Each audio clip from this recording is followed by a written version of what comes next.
Pemirsa, latihan bersama antara armada Angkatan Laut Rusia dan Jepang menuai kontroversi. Nah, apakah sedang terjadi ketegangan antara Jepang dengan Cina? Nah, untuk membahasnya, kami terhubung dengan Bung Hasbi Aswar, beliau adalah pengamat hubungan internasional. Assalamualaikum, Bung Hasbi. Assalamualaikum warahmatullahi wabarakatuh. Nah, Bung Hasbi, ini ada fenomena baru gitu ya, ada latihan militer bersama antara Cina dan Rusia. Nah, ini apakah merupakan provokasi yang dilakukan untuk eh, memprovokasi di ini ya di kepada Angkatan Laut Jepang ya. Apakah Ya baik, seperti itu? baik Bung Nanang. Bismillahirrahmanirrahim. Para pemirsa Khilafah News sekalian, menyikapi latihan bersama yang dilakukan oleh Cina dan Rusia 1 minggu terakhir ini ya Bung Nanang ya, yang selesai kemarin tanggal 16 September. Ini sebenarnya adalah sebuah peristiwa yang normal eh, apa beberapa tahun terakhir sejak Cina itu bersikap agresif di Laut Cina Selatan gitu. Dan sebenarnya yang melakukan latihan-latihan militer itu gonta-ganti gitu. Di tahun ini saja misalnya Amerika dan Filipina melakukan latihan militer, ribuan orang yang ikut. Beberapa tahun kemarin juga kita melihat misalnya ada apa namanya pelatihan militer Garuda ya istilahnya Garuda Shield apa gitu ya antara Amerika dan Indonesia melibatkan banyak negara gitu.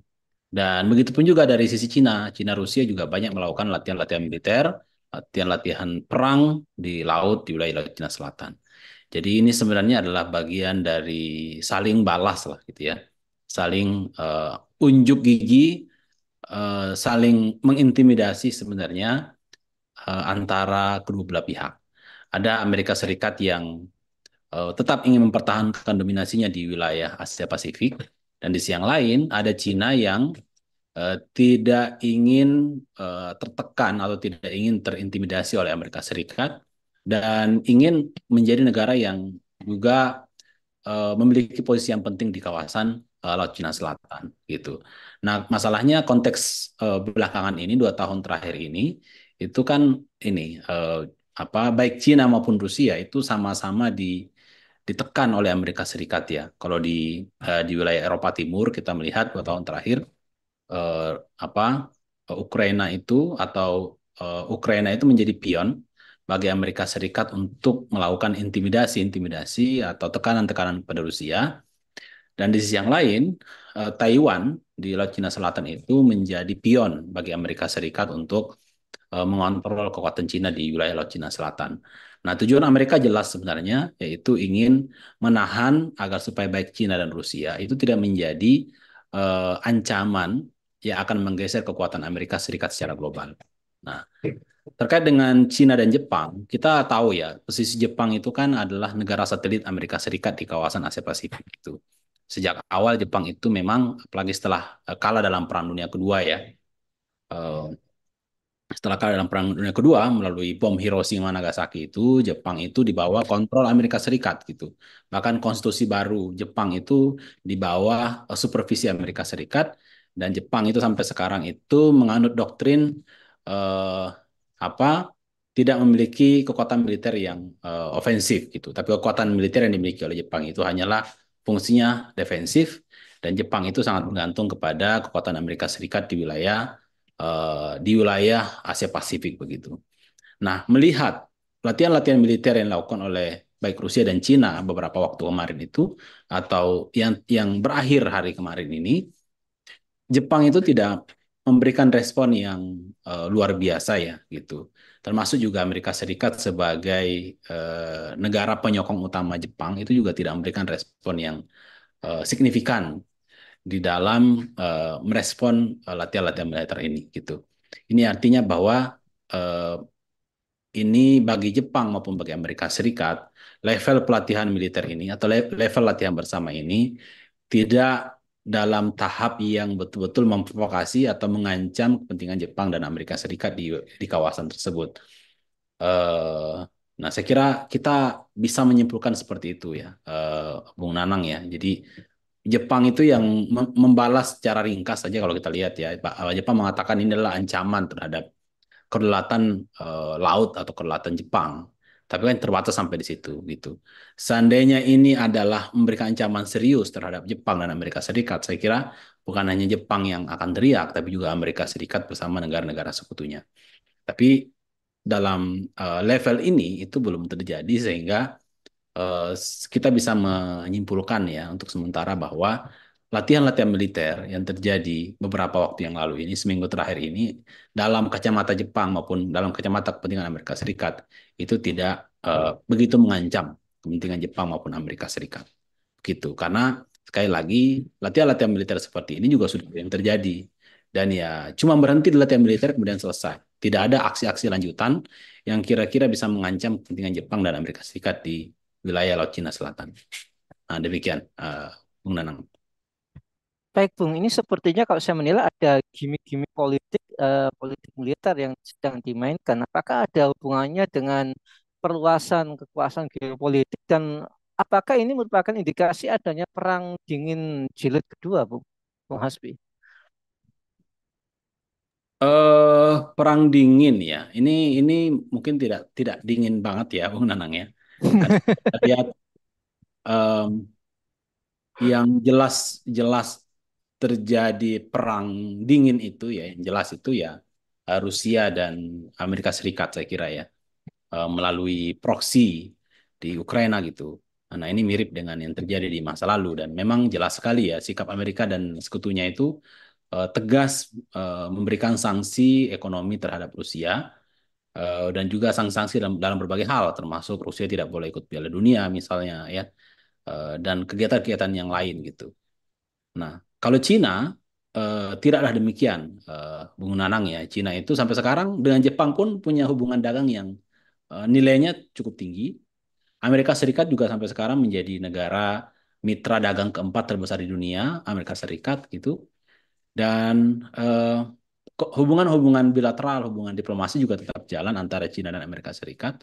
Nah, sehingga saya kira tidak sampai ke level perang dingin ya.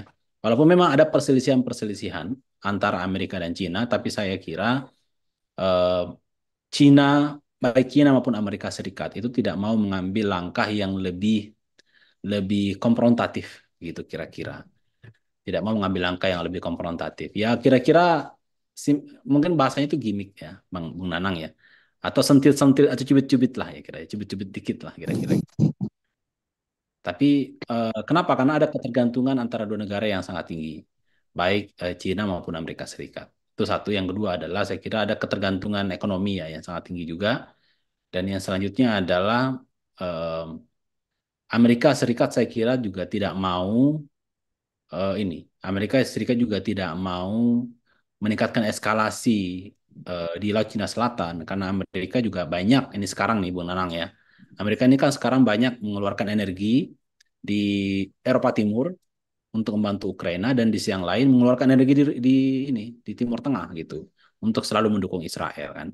Masalahnya adalah dalam konteks Israel Palestina ini warga-warga Amerika pada demo kan di dalam gitu.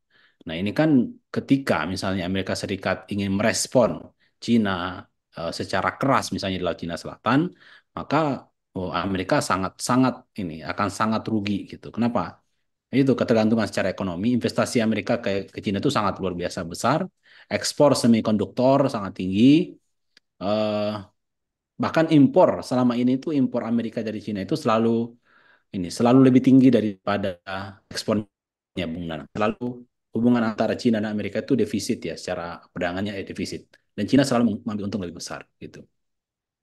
Nah, kalau misalnya apa Amerika Serikat mengambil sikap yang lebih eskalatif, lebih tinggi, lebih keras, konfrontatif terhadap Cina, maka ya bisa jadi domestik Amerika akan semakin bergejolak.